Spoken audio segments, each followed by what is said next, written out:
Tonight in Arkansas, there's a mother tucking in her daughter and turning off the light. A business owner's burning the midnight oil. An at-home dinner date is plating up possibility. And it's all happening under one roof. How?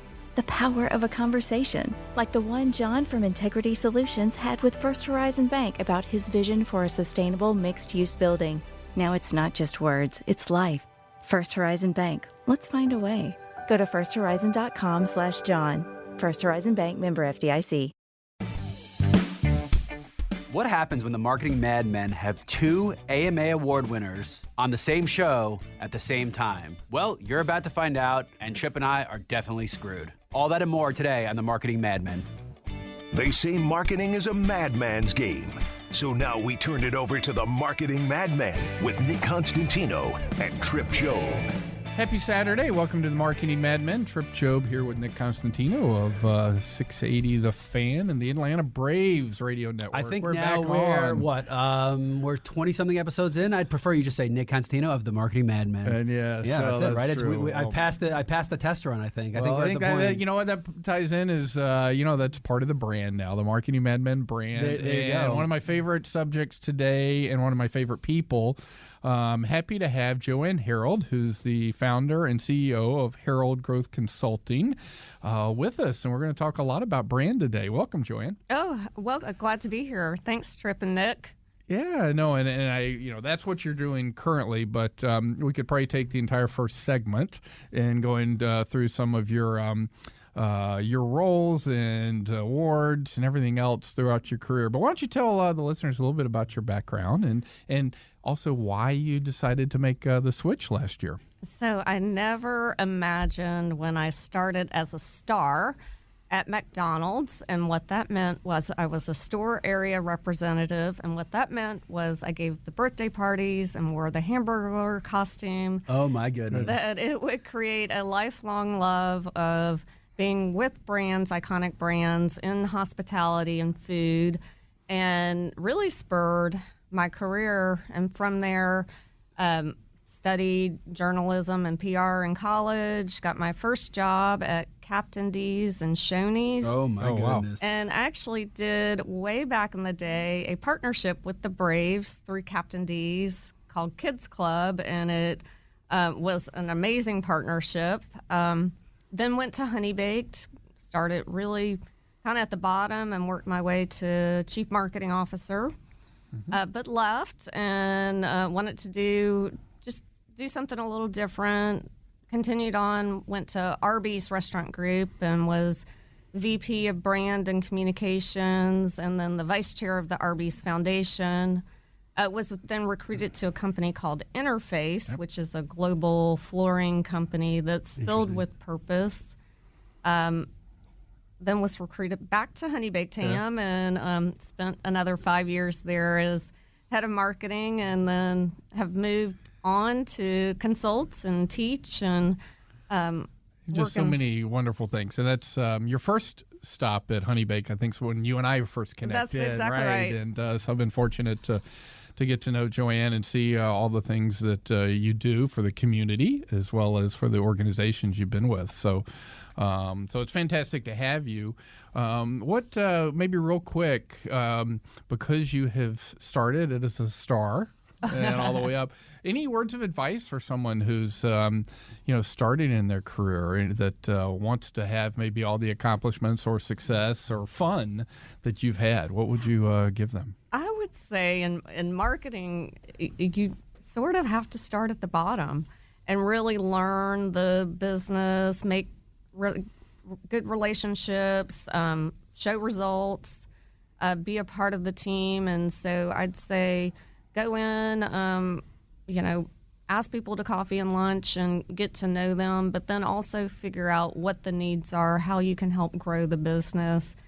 And, just be ready for almost anything. And that could be wearing the hamburger costume. And that's how everyone starts, right? They kind of fall into marketing somehow. Yeah. And I think one of the things that always distinguishes successful marketers is a wealth of diverse experiences, right? Like imagine seeing it from the hamburger's eyes is probably different than seeing it from that CMO chair, but it probably guided a lot of the decisions because you saw it at the ground level and you saw what those people were going through and you saw what those individual transactions look like.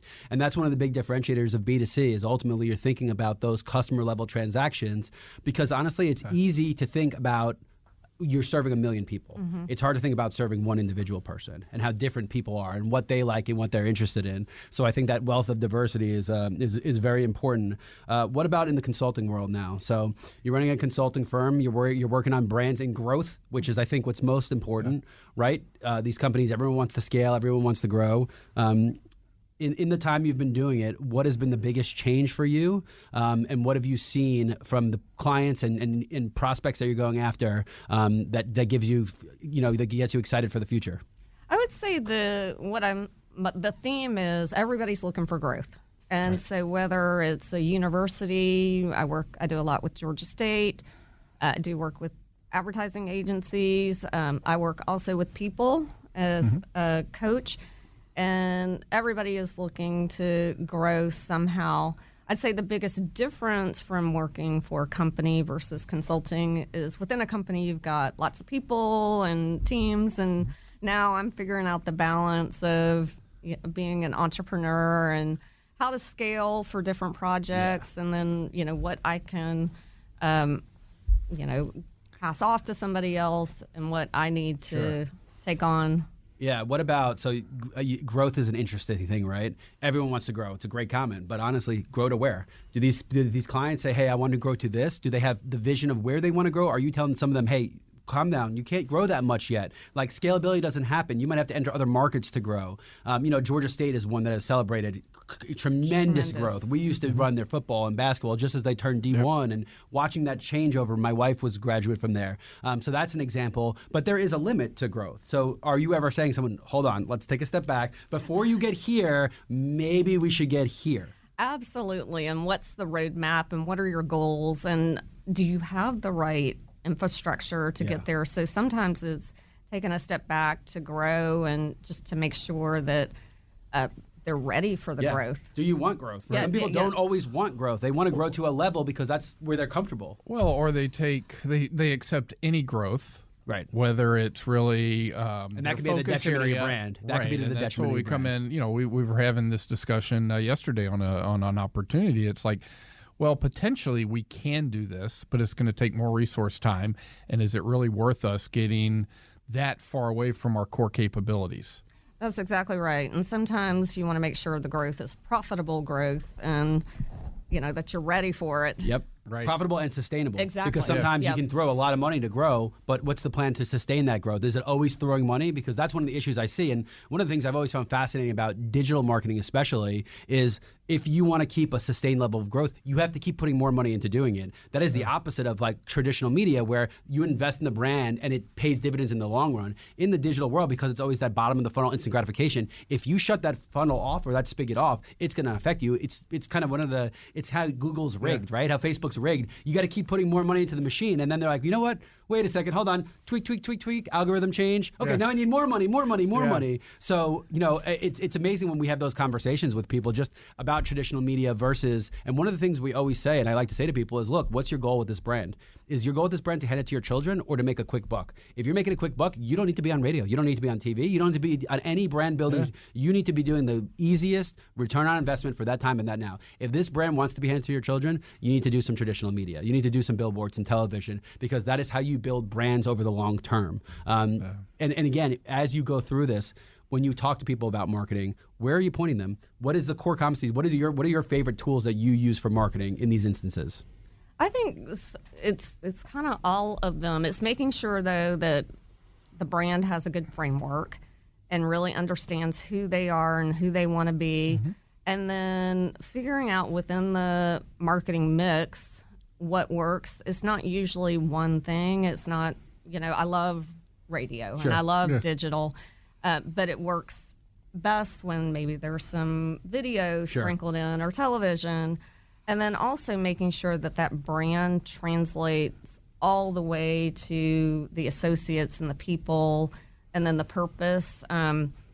and I did a lot of work in restaurants and retail, and a lot of the programs that I did had to be executed by a frontline associate who was ringing up the cash register.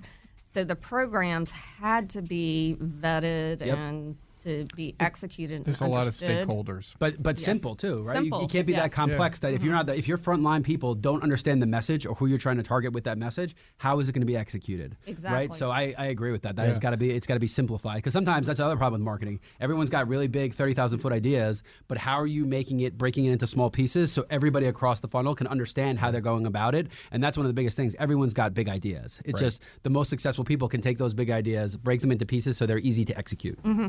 Yeah, and the best marketers understand that, and they also understand the role of supply chain and operations and where the finances, the sales exactly. cycle, and who's selling for sure.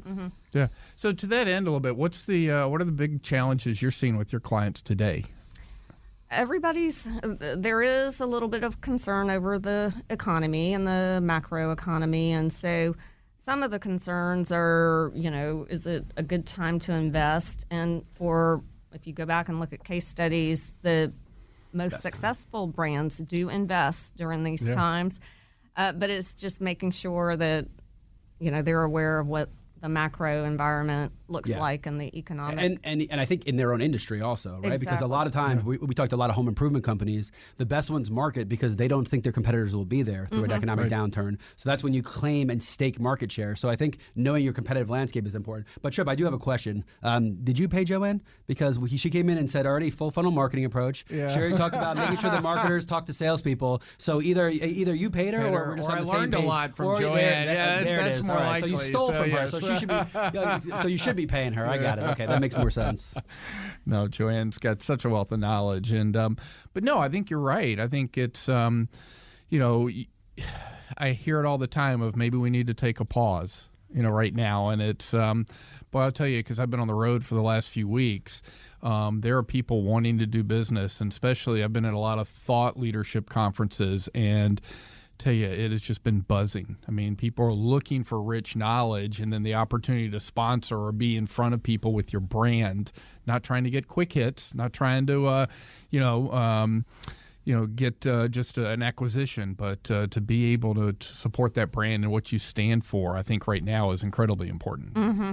Well, and, post-pandemic, humans are craving to get back in person and to participate and be around each other, and so events are back, and seeing lots of people. Offices are for the most part coming back, and no, there's no question, and we'll dive in a little bit more on that when we come back from the break, because I want to talk about how all those things play into your brand. So you're listening to the Marketing Madmen on Extra 106.3, and we'll be right back.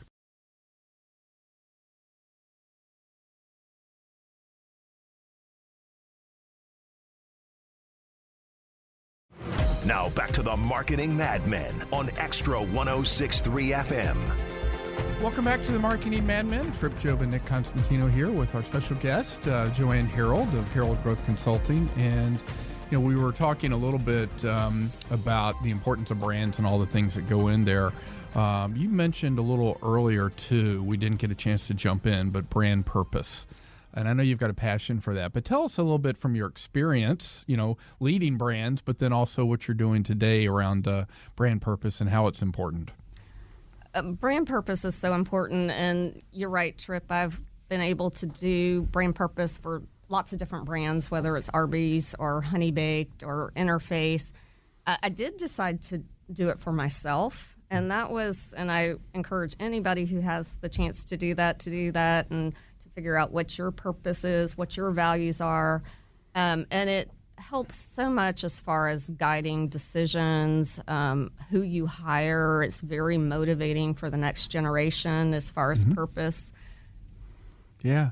No, I think, that's a whole other segment of, the next generation. I mean, it's so important in these marketing organizations. And we were talking through the break about, how do you get the new generation to want to be in your organization and stay in your organization? And I got to believe that purpose is a great retention piece to think about. Absolutely. I was actually a couple of nights ago with some students from Auburn University and went and spoke to the Women in Business group there. And we talked a lot about purpose and other brands' purpose. And it, in some ways, had never occurred to them to start to look for brands and companies that have a strong purpose to, really, as much as they're interview the company as well.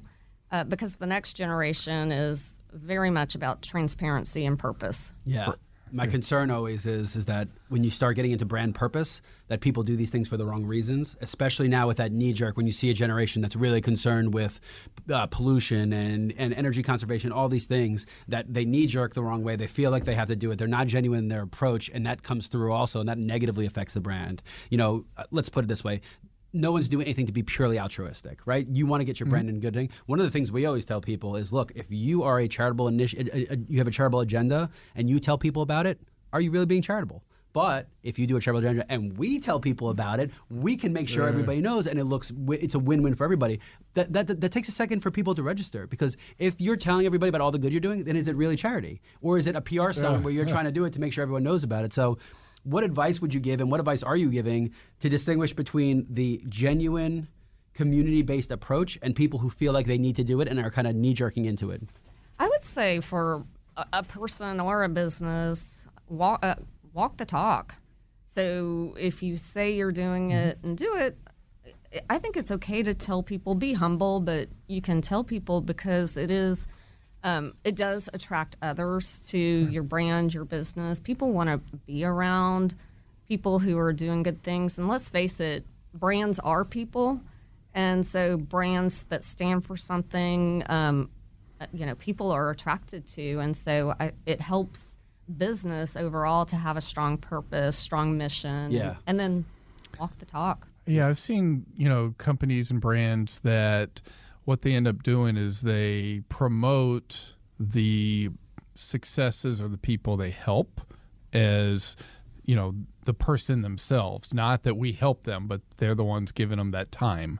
And so I think that goes maybe a little farther, maybe on the humbleness side versus whatever the company is, did this. It's more about meet so-and-so.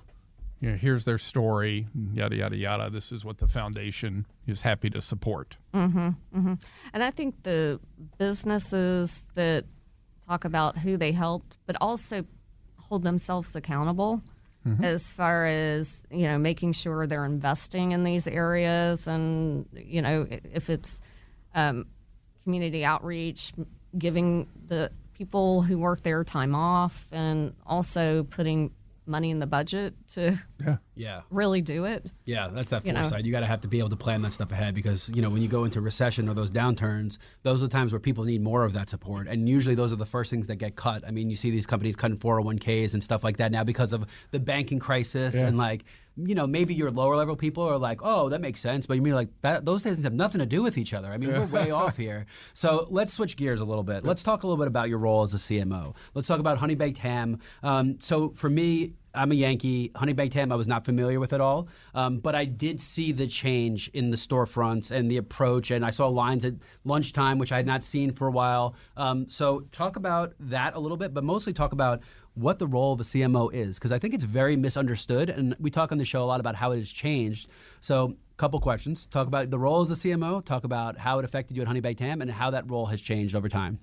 So I'd say, first off, the role of the CMO is growth. And it's to grow the company. It's the one area where the CEO and the board is looking for the person in the CMO spot to drive change, to understand the consumer, to understand technology and what's going on, and then be the catalyst for the organization to change or to modernize or to grow.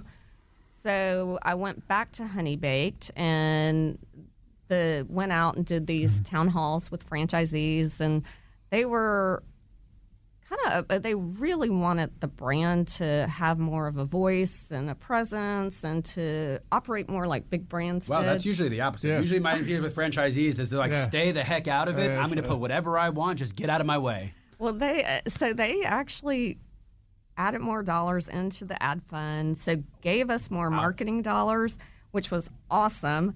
And we invested those dollars into national television, radio, influencer radio, more partnerships, digital. So that was a lot of fun. So that helped boost our sales and gave us more momentum.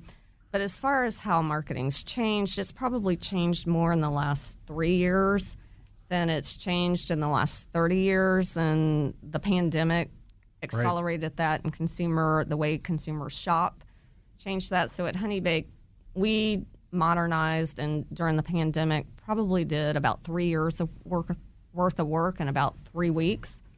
And that digital was ordering, I'm assuming, to pick digital, up. And, yeah. Buy online, pick up in store, curbside. A lot of customer experience work. Exactly. I mean, really. And when you said, and when you said change more than 30 years, because and I won't say when you and I started in our careers, but back then the CMO was more about the image. I mean, it wasn't growth. You mentioned growth, and I'm so glad that, that has become, they were, responsible for growth, but image was really what many CMOs were viewed for, the early stages of a career. I don't think you can have one without the other, though. Like, if you don't have that brand to exist, growth is that much harder. Like, you got to have at least a brand, and maybe it's not the most functional, great brand, but you got to have a brand presence. People have to know that you have to be sought out before you can go to growth. Because without that brand, you're growing. You're not growing in trajectory. You're growing again for that quick, instant gratification. Yeah, and maybe the better way to put it is, back when we started, I think, yes, the marketers were doing that. I don't think CMOs had a seat at the table early in our careers. Now they are deemed by the CEO as a critical part of that growth. Absolutely. And I think, when I started, marketing was more about great creative and, television and cool ads. And now it's, how are we going to grow, and how are we going to modernize, and how does digital play in? And it's not digital, Facebook digital. It's truly, how do we use it to change our commerce, and how do we get more consumers to shop digitally, because it's harder to find employees. And so how do you leverage technology? Yeah, that's an omni-channel, the omni-channel approach, because if one part of that cycle is broken, it throws off the whole marketing curve, right? If you're going to sit there and drive people to a function that's not working or that's not convenient, they're not coming back. You have one shot at that. But if someone's at holidays, someone's getting a ham, and that process is broken or too complicated or too confusing, they're not coming back. There's too much competition in the space. They're not coming back. So I think that's that omni-channel approach. I have to imagine from the first tenure at Honey Baked to when you came back, even that has been drastically changed of how important that is. What would you say the overall percentage of the business of online sales is now versus was even 10 years ago? Oh, it's much greater, and because of the buy online, pick up in store, curbside, it has dramatically increased. So. Yeah, it makes a ton of sense, and it's one of those things. It leans itself well to the market, right? A lot of times you order food and it comes and it's just a disheveled mess, right? A ham's coming in pretty good shape. I mean, it can go through a war zone and you're probably getting the ham back in the shape. So it leans itself well to that. So it makes sense to invest those dollars. And I have to imagine they start showing that return almost immediately. Unlike a lot of brand work where you're not honing in on a specific function, it takes a long time to show those things. I have to imagine that growth and that was shown pretty quickly. Right. Absolutely. And that's true for all the fast-moving consumer brands I've worked with. You want to see, we're watching the sales results hourly. And real time. Yeah. Right. Real time. And is it moving the needle? And if it's not, you pivot. So it's got to grow. Yeah. And was Honey Baked a corporation? Was it It's privately held. Privately held. Okay, so there are shareholders and board members, and those are the people who are making the decisions, and you're leading the functions based on that. Okay, and again, it makes sense. Different. A private owner is different than a public corporation, which is different than a private corporation. And so I want to shift a little bit, because it was obviously a large privately held. So you had the funds. You talked about you went out and did the town halls. You're able to focus on what was going on in the markets. But if we're looking at smaller companies, that maybe you're helping today or others in the market, what advice would you have to them to really understand what's going on in the last 2 to 3 years? How do they better understand their consumers so that they know, do I need to look at my customer experience? Do I need to look at my brand? What's what if you don't have $1 million? Exactly. It's understand who's shopping, who your consumers are, how they're buying, what they're purchasing. So really it could be a deep dive into your customers. Maybe take some smart bets and try and learn some things. And then obviously the data, the analytics, did it move the needle? Did it do what you were trying to do? Yeah. Test and learn. Test and learn. Yeah. I mean, that's, one of the things people say, well, they think they have to test everything at once. And when you're, small and mid-sized, sometimes it's just testing, an idea or two. Test it for a reasonable amount of time, unless you just get immediately negative results, and see what you can find from it, and then go try the next thing. Yeah, exactly. So what other best practices would you, would you share right now that you've kind of seen that? I would say for the CMO or any marketer, really go out, and we talked about customer experience, and live the experience of the consumer, and go online. Place an order.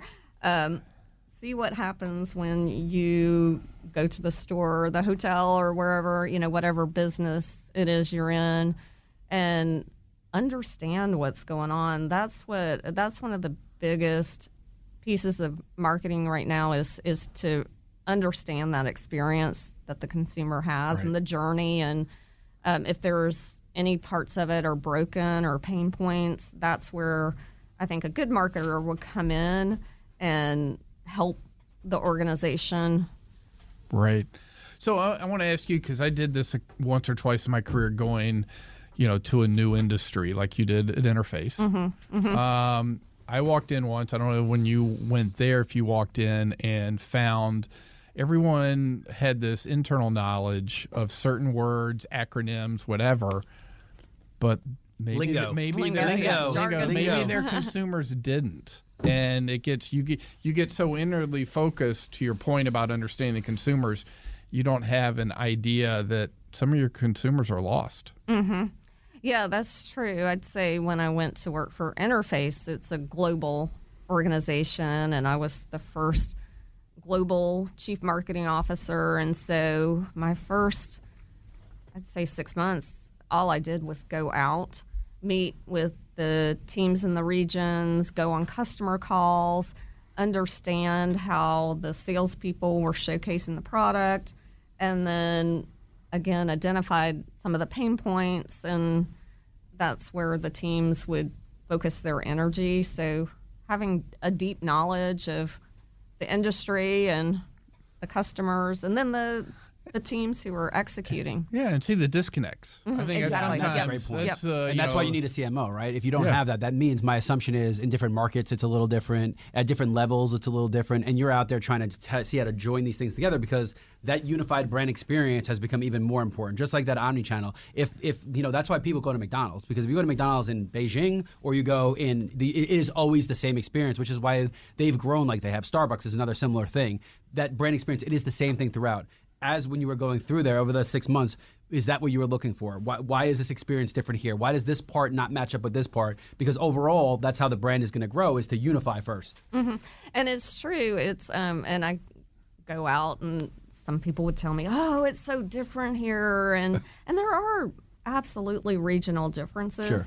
But a beautiful piece of carpet in Amsterdam is the same as it is in Birmingham, Alabama. It's it's a beautiful, and the customer is probably not that different. Who's buying it, right? Yeah, purchasing it. It's not like it's a commodity that everyone buys gas and they're all different. Like, you have to have a certain amount of money to even afford or those things. So there's quirks probably, right? Yeah. There's little quirks, but you're going after a similar person. One of my favorite questions, because it's like I know you hear that a lot, is, oh, okay, so tell me one or two of the key things that makes it different here. And then a lot of times you get silence. Well, it would be things like, we drive on the left side of the road and not the right. Yeah. It's like, well, okay. Don't toilets flush the other way in New Zealand? Yeah. But it's funny how some people believe, and even if they do have the reasons, they're like, okay, great. Sometimes it's insights, and other times it's, fantastic. Up in the Northeast, we also saw that. And here's when they changed something, here's where they benefited. Oh, okay. Now maybe there is a connection. But I think COVID threw that a change too, right? Because like you joked about no events. Like we never stopped down here, right? Like I've been in this office. I didn't miss a day of work because we were deemed essential, but I have family in New York that still won't go near the office. So COVID probably sped that up just because how differently people handled it. I mean, there are still companies that won't even think about the office, and there are some that are like, no, you need to get back here now. So that's got to even screw up just in different parts of the country, how people are behaving. I mean, just their reaction to COVID and masks, that was so different everywhere, which had to change. I have to imagine companies that are dealing with that now are again, all right, let's put this behind us. How do we get people on the same page? So the people in Minneapolis that don't want to go to work and the people in Florida that do want to go to work, how do we align this? I got to imagine there's lots of conversations having in back rooms right now about how to unify that experience throughout the company. Absolutely. And as a consultant, I get to see a lot of different businesses. Yeah. And it is all over the board as far as people going back to the office. Some are going back 5 days a week, and some they're begging the employees to come back. So, I think it depends on the company and their culture, but it's a little bit. Yeah. So I want to take a second because I have been fortunate. I got to see Jo Ann talking through your own brand purpose journey. And now that you're able to help, other clients, who can you benefit and who do you want to work with? Because I know that was part of your brand purpose. What type of organizations and what do you want to be involved in, and how can you help other people? So the organizations or people I want to be involved with are organizations or people who want to grow, who stand for something or want to stand for something. So I'm working with a client right now who we're working on their brand story, their purpose, but they're very ambitious about doing that. And so it's been really fun for me to be on the ground floor, to work with their team and to craft that story and their brand message. So I'd say people are asking me, what are you doing now? And who are you working with? And it's very varied. It's everything from education, manufacturing, agency. Keeps you on your toes. It does. Imagine. But it gives you that wealth of knowledge, too, because now you're seeing it from all angles, which I have to imagine seeing one industry can give you tidbits of advice that might help with the other industry that you would have never thought of before if you weren't in this diversity right now. Absolutely. Yeah, that's super. That's one of the things I love about radio is like the people I market for, everything you can imagine. Some spending $60,000 a month, some spending $2,000 a month. Some 3 people, some 25,000 people. I mean, imagine the diversity of going from Joe's Painting to Truist Bank and dealing with the CMO and dealing with Joe himself. How different it is, but you learn things because what I've always found out, the small guys want to be the big guys. Most of the big guys wish they could operate like the small guys. So that healthy medium and having the advice on both sides is a great way to present it. It's never going to work that way. There's no way Truist Bank will ever operate like Joe, and there's no way Joe is going to ever be Truist, but it's nice to aspire to that, I guess. No, absolutely. So real quick, if someone does want to find you, so it's Jo Ann, no E, Herold, but what's your website and how would someone find you the best? It's heroldgrowthconsulting.com, so HEROLD growthconsulting.com, or LinkedIn. I'm very active on LinkedIn and always try to get back. Yeah, and if you're not following Jo Ann, you should on LinkedIn. So what other things are you looking to for the rest of this year? Maybe that you see coming down the pike. Turmoil. Yeah. Oh, turmoil. Well, it seems like, there's a lot of noise as far as the economy, but if something's going to happen, I think it's going to be fast. And so I'd say for brands and people, just keep investing, keep growing, keep doing what you're doing. Don't be afraid. The consumers are coming back. They're craving, again, human interaction. So, one of the things we constantly talk about is have a plan, but in that plan, have room to make a quick pivot if you need to, but don't divert from the plan. Make the plan so we can bend when it needs to bend, because right now that quick change is coming. So one of the things we always talk about is again, most people, when they make that pivot, they pivot so far off that it's hard to get back. Because one of the things we've always talked about, if you're doing brand marketing, when you stop marketing, you won't feel it because the brand is there for 6 months. But when the 6 months passes, it's going to take a year and a half to get it back. So you really have to be strategic and steadfast and, let's call it well-funded. Right. Maybe we've had free money for so long. Maybe we should have been putting some money away to handle these problems, which we knew inevitably were coming. All right, I'll get off the horse. I'll get off my horse. And it may be a frequency thing because your point, it may happen quick. So, you might don't stop, but you might slow down your frequency of whatever the campaigns are a little bit, but then be able to be ready to ramp them back up. But definitely don't stop. Mm-hmm. Absolutely. Yeah.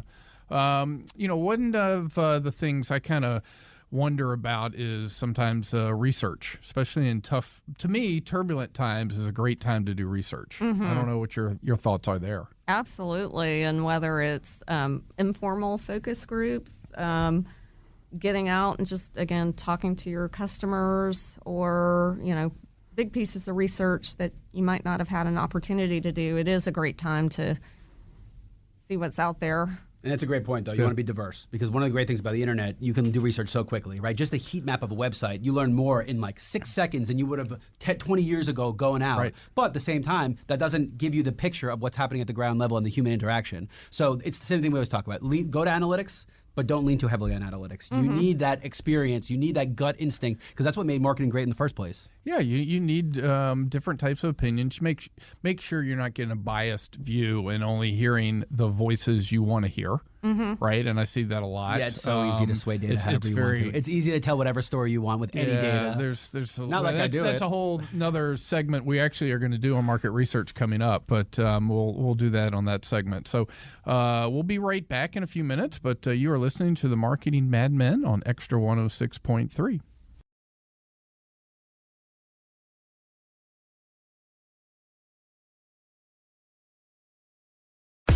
Now back to the Marketing Madmen on Extra 106.3 FM. Welcome back to the Marketing Madmen. We just got surprise after surprise. So we've had a great show with Jo Ann. We've talked through a lot of different things here. And now we are bringing on Miss Moria Vetter, who has been on the show before. And we're going to do a fun little debate here. But first, I do want to introduce Moria because the podcast went so well that we are actually launching a new podcast under the Marketing Madmen Network. And I'm spinoff. A spinoff, if you will. No, it's not a spinoff. It's part of it. We're a family. We can't. It's not a spinoff. That's separation. Yeah. But I'm going to let Moria introduce it, and then we are going to get into some B2B versus B2C debate. Fantastic. Well, I am so honored to be here and excited to be amongst friends. But we are going to be launching today the Marketing Madhouse. And I just had so much fun, and there are so many great stories about marketing. I really want to have fun and demystify marketing and just tell crazy stories that people don't know exist in marketing and advertising. And you can learn so much from those crazy stories, right? Yes. And just as much from the negative ones as the positive ones. The boring ones are just the run of the middle ones. The crazy ones, the good ones, the bad ones, that's what you learn from. Those we don't need the middle ones. Yeah. We don't need a 500 team. We either need the best team in the league or the worst team in the league. That's what makes it fun. Yeah. I think a madhouse is a very appropriate way to look at it. Yes. And I think it's a great way to talk about what we're about to do because neither of these guests know what we're about to do. So we got a B2B, we got B2C. In this corner, we have Moria. In this corner, we have Jo Ann. So what we're going to do... I left my boxing gloves at the office, unfortunately. But ding, ding, ding. Okay, we're ready. So we're going to talk about which is a harder feat, to be a B2B marketer or B2C marketer. Right. Trip and I are going to try to moderate, but again, let's have some fun so here. We had Jo Ann on, so let's let Jo Ann get to fire first. Hardest part about B2C and why it's harder than B2B.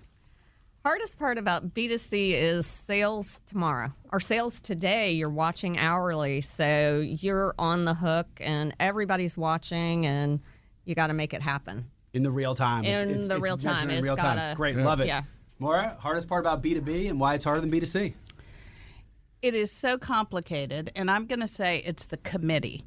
Right. So they always say that a camel is a horse designed by committee. And in B2B, you have to understand all these buyers with competing priorities. So there isn't a story or a narrative. It's this whole cat herding exercise. So on that, though, let me take it back. Would you rather, die by 9 paper cuts from a committee, or would you rather be judged today and shot tomorrow in B2C. So why don't Joanne give your view of that? Well, I'm going to say B2C also has committees. And so it's everything from your franchisees, your board, your operators, supply chain, your customers. So there's many stakeholders and committee members that are a part of the B2C.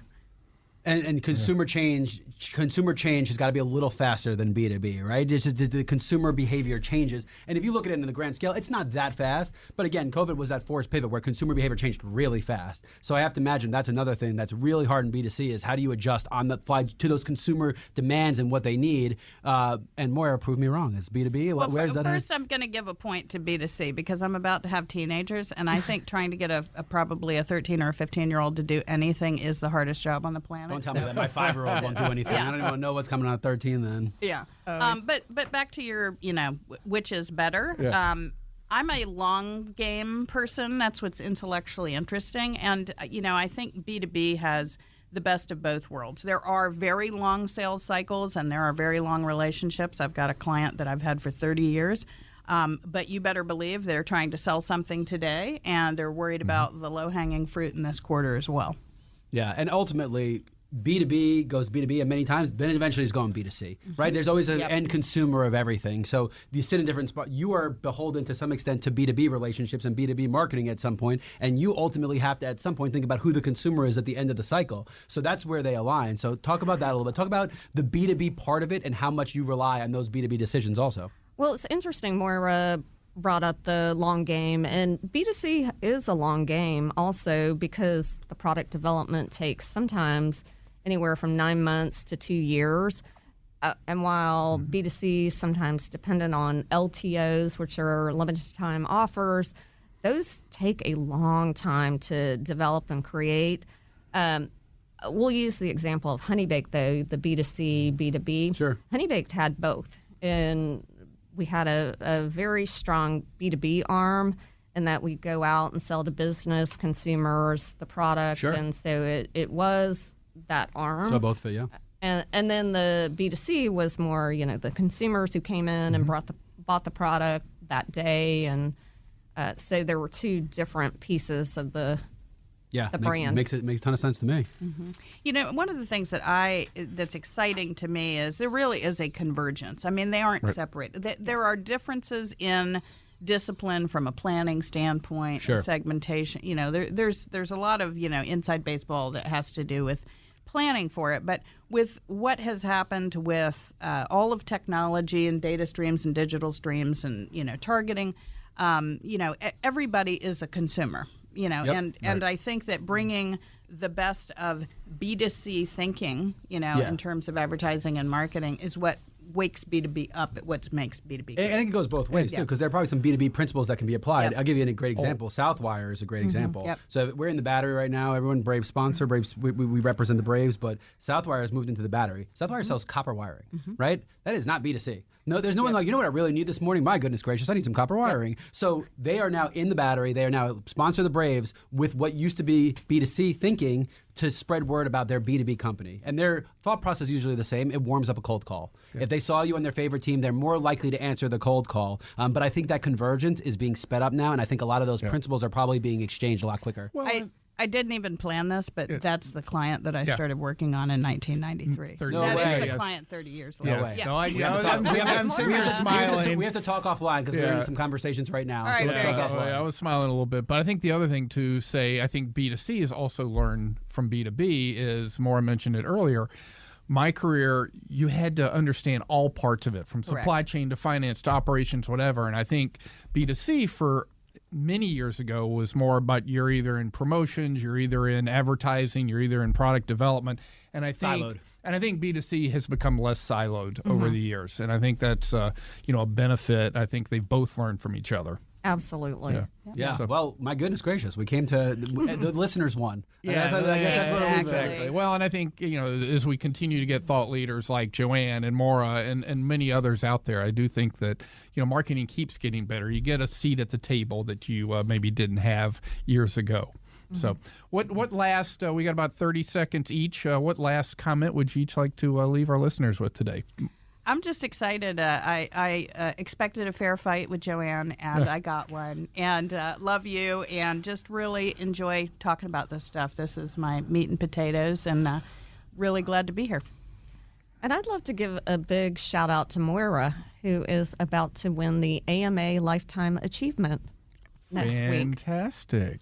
Goodness So gracious, much. look at that. And We're Jo Ann dropping is hidden news. also winning an award, and is it Marketers for Good? Marketer for Good. Okay. Look, we're just dropping knowledge here, right here. This is good. This is good stuff. Wow. Well, listen to the podcast, subscribe, listen to the radio. Make sure to check out the Marketing Madhouse.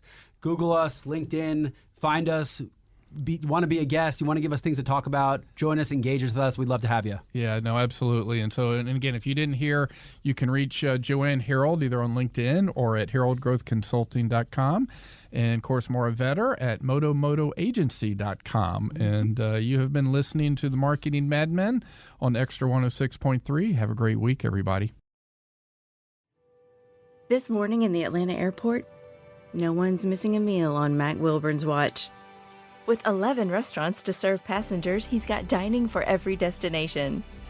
And it all started when Mac talked with First Horizon Bank about opening a franchise in the airport.